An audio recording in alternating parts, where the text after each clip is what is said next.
No way, I'm not going out in that.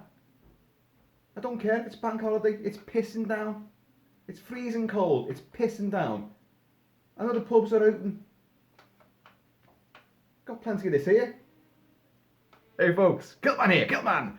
At your services. How are you all? Hope you're doing very, very well. What's that? Can you see a strange, mysterious beam of light emanating from the top rafters of the frame? What might that be? Let's have a little look. Let's see if I can get to... Yep, it's definitely alien. Anyway, folks, hope you're all doing very well. Only a little video now, because it's kind of... I've been looking forward to something arriving today. It comes out today, and if you pre-ordered it, it should have arrived on the day. Is mine going to arrive today? No, it's not. It hasn't even begun to ship yet. And this is what I'm coming to. You know, the excitement waiting for something to turn up when you've pre-ordered it and you've read little bits and bobs. People who are like, oh, I've got a PR copy, I've got this. And they drip feed information to you about the transfers. Because what this is, it's a box set of Blu-rays. Yeah. Coming from Eureka! And in the UK. And their stuff is always great. I love Eureka.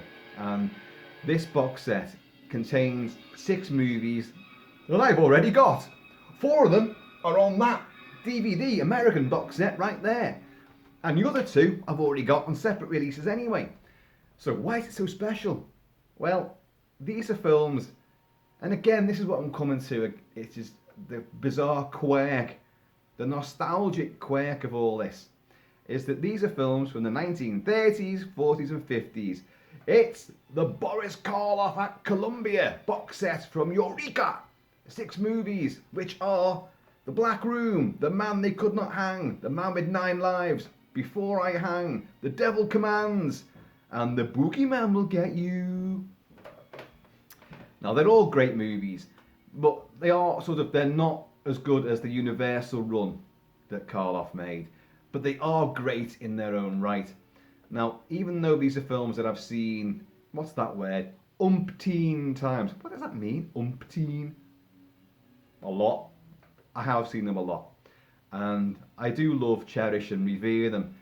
But I know some of them really aren't as good as you kind of like to think they are. And again, that word, nostalgia alert!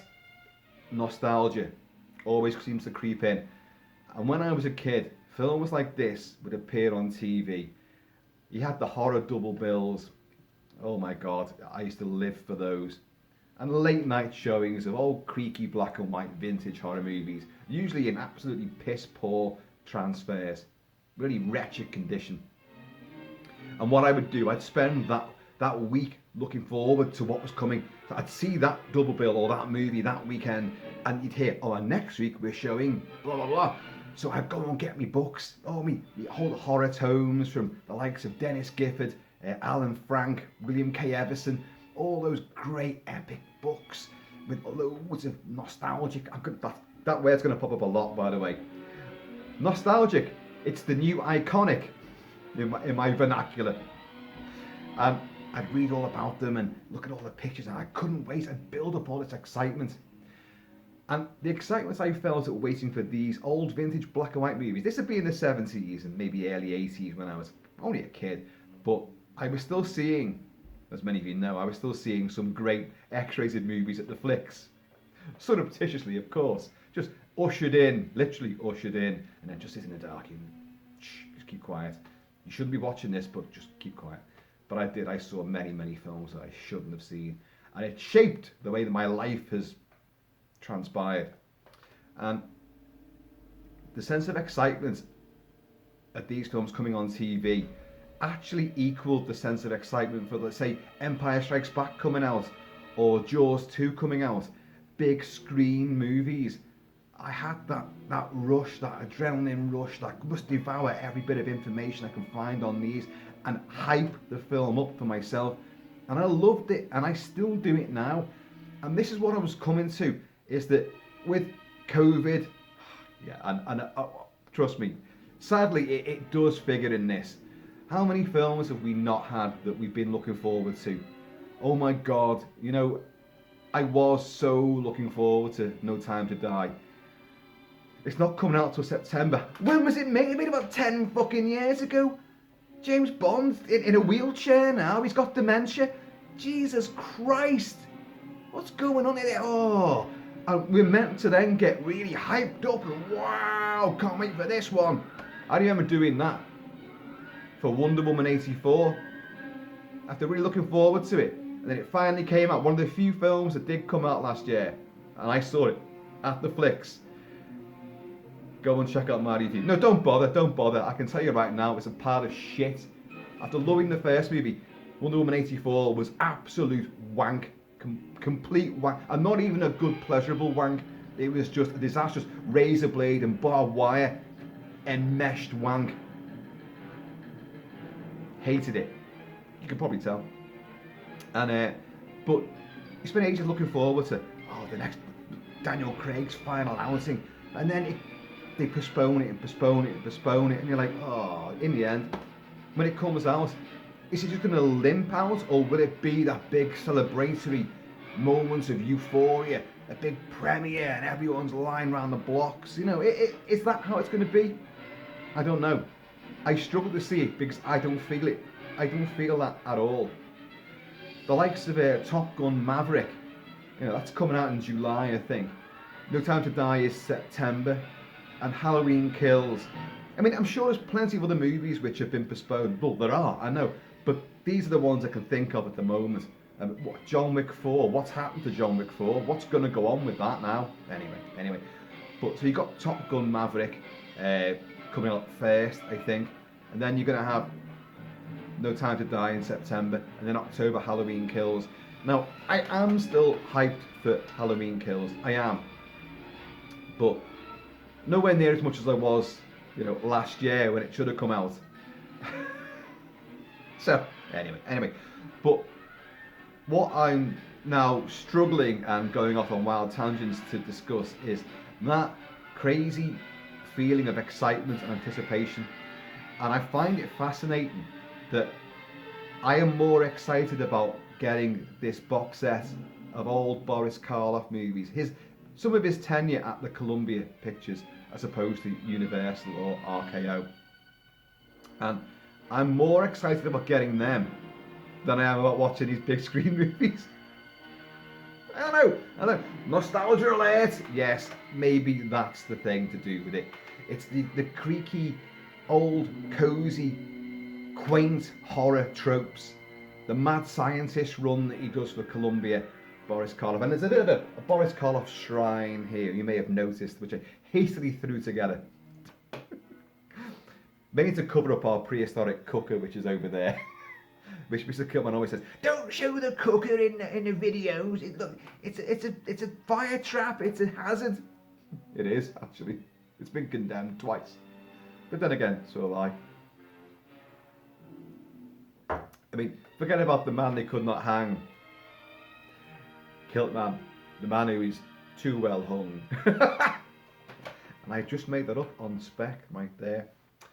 But yeah, so folks, that is a limited edition box set of great classic movies. But what makes it for me this time round, because I've got them, most of them there, the ones upstairs and that, like, and I could just go and watch the films again in my own little Boris Karloff festival. I could do that. But what makes these more special? Yes, they're new transfers, they're gloriously restored, but it's the commentary the commentary tracks. Whoa. Sometimes known as chat tracks.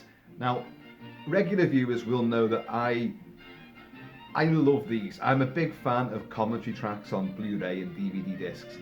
And not so much from the people that made the movie, although they're great as well. You can't beat John Carpenter and Kurt Russell getting together to wax lyrical over Escape from New York or The Thing. But people involved in the movies is always going to be a great one. And the Evil Dead movies, when that crowd gets together, it brings the house down. It brings the cabin down in the woods. But I like the certain film critics who are always, they're as much value as the movie itself, especially when it comes to older movies where they know all the cast biographies, the crew biographies, but they managed to sprinkle that or intersperse that with lots of anecdotes and genuine opinion and a great sense of humour. I'm thinking of Kim Newman, I'm thinking of Stephen Jones, I'm thinking of Jonathan Rigby, I'm thinking of Troy Howarth. These are all great chatterers when it comes to movies, and you know, that's what I'm waiting for, because I'm going to get that unique new experience of watching a film I know and love already.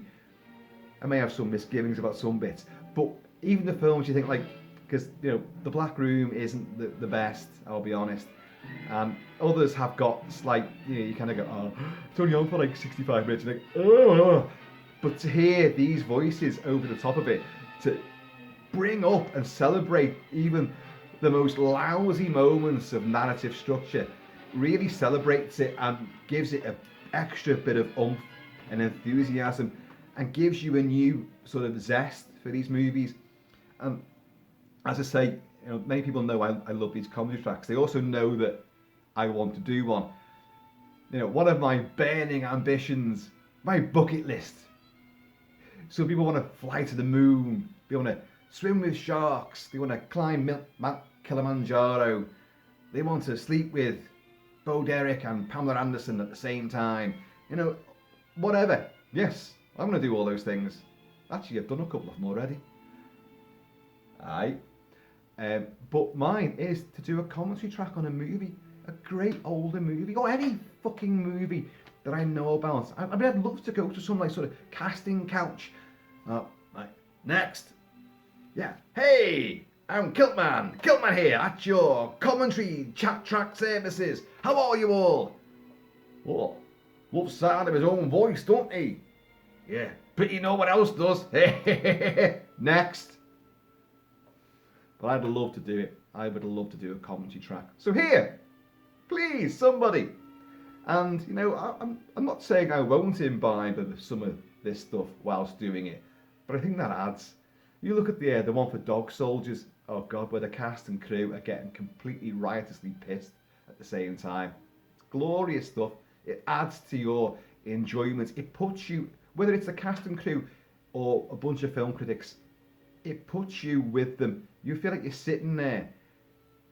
I know my wife and my family would now say, yeah, but that's what we have to endure when we're watching a film with you, because you're going to say, oh no, this bit coming up here, and you're going to give us all the history of it. You're going to give us the special effects guys. You're going to give some anecdotes. You're going to tell you this. You're going to say, well, no, this is true. This bit really happened. Now watch this. This is powerful. And I sit and watch their faces for their reactions.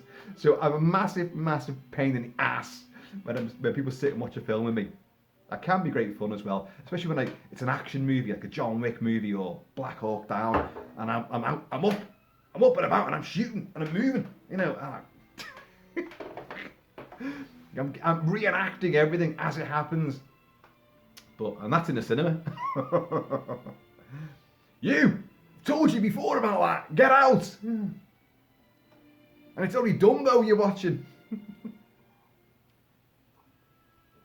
But yeah, I'd love to do it. I'd love to do a commentary track. So please, if someone has the ability to draft in Kilt-Man, to wax lyrical, to talk enthusiastically or critically, or both, but to give lots of information and have fun and be entertaining at the same time, because that's the key. You get so many dry chat tracks. And I love the idea. I've said this before. One of my favourite 70s movies is The Car. James Brolin fighting a satanic sedan in the middle of the Utah desert, and it's a fabulous movie. Some people don't like it, and I can't understand why people don't like it. I think it's tremendous. Great action scenes, really great stunt work in it as well. And that car purely is demonic. Now, it's made by a director called Elliot Silverstein. And I remember Arrow released it, Arrow Video, and I was like, wow. I reviewed it for AV Forums, I championed it. I think I've reviewed it on here as well. I think I have. I must have done. And it's got a great soundtrack as well. They brought in that Callum Waddell, Scotsman Callum Waddell. I like him. sometimes. Um, he manages to sit there and chat, moderate the commentary with the director, Elliot Silverstein, and oh my God, the guy can't remember the movie at all. He's an old man, and he's forgotten everything. He's forgotten the actors. So when you film this sequence here, and what were you thinking here? And he's like, I can't. Because it's what, 40 years ago, 50 years ago. I can't remember anything about it. Sorry. Looks good. He hasn't got a clue. He made the movie, but he's forgotten everything about it. And so that in a way, it adds a bit of sort of contextual sort of, I don't know, fun to the whole thing. But commentary tracks are great. And I want to do one. So the whole point of this little video is that I woke up this morning really hoping to get that. It's being delivered today. Oh, and I'm going to be like, oh, yes. And we're talking about old movies I know inside out. And I'm more excited about getting this box set than I would be about getting a copy of Halloween Kills. And I really do want Halloween Kills. Because I know that when that comes out, extra features wise, you're going to get fuck all. Unless they've got like some kind of... I hope this doesn't become a regular thing, but it might do. And I said it here first, folks. You're going to get how we survived COVID documentary, how we still managed to make our movie during the pandemic, how our film got delayed during the pandemic. You're going to get that. And that's going to get very boring very quickly, as the entire pandemic did. Anyway, Boris Karloff, there he is. A wonderful actor. I've often said, I don't know if you can see him up there, but he is often touted as being the rival, Bela Lugosi. He's a better actor than Bela Lugosi. I can't deny that. I never will deny that. But in the last few years, you've seen me do a lot of videos on Bela Lugosi stuff, and I think he's fantastic now. I genuinely do. It's a very sad, tragic story, but what happened to him and the way he got pigeonholed and the mistakes that he made as well, the gaffes that he made in his career. But now he's got an everlasting legacy that, some of the sexiest women on the planet that I know cherish and revere Bela Lugosi and never even talk about Boris Karloff. But Boris Karloff is the better actor.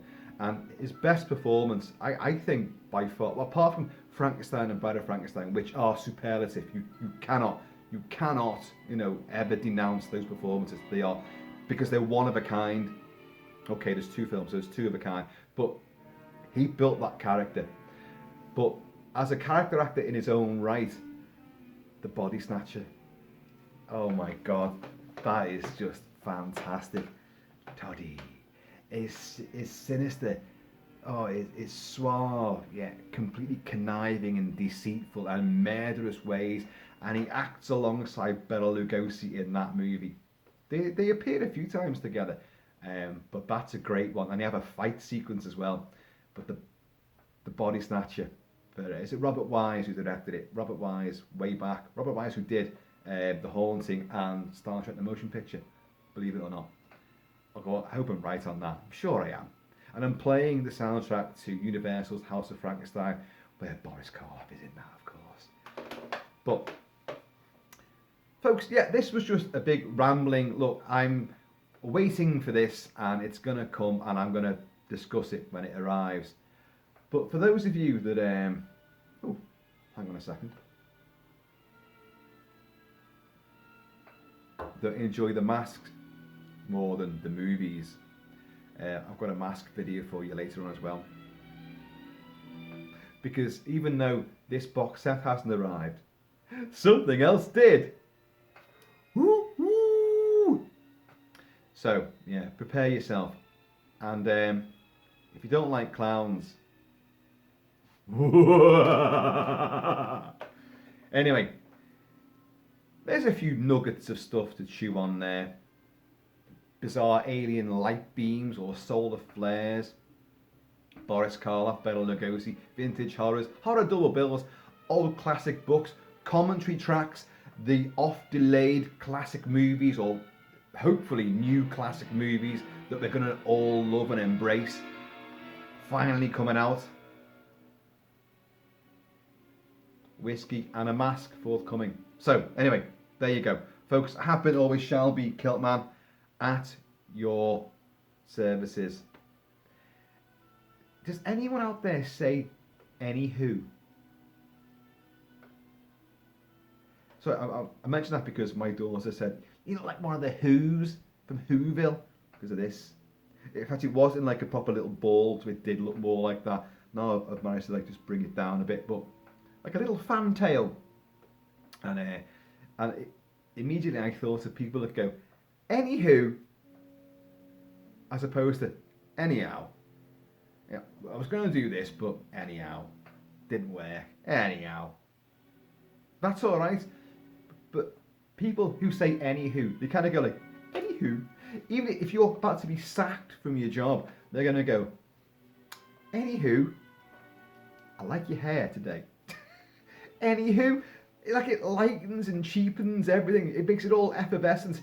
People that say anywho, I want to just go like that in their face straight away. Anywho, find your fucking teeth later. Your nose, by the way, is across the street. Anywho, I didn't break your legs. So, folks, in the meantime, and this absolutely irreverent in-between time, please keep it Celtic, keep it Celtic. And I am going to see you all very soon. So, be happy, be healthy.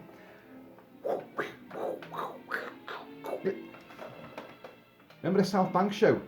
Did it, did it, did it. I can't do it.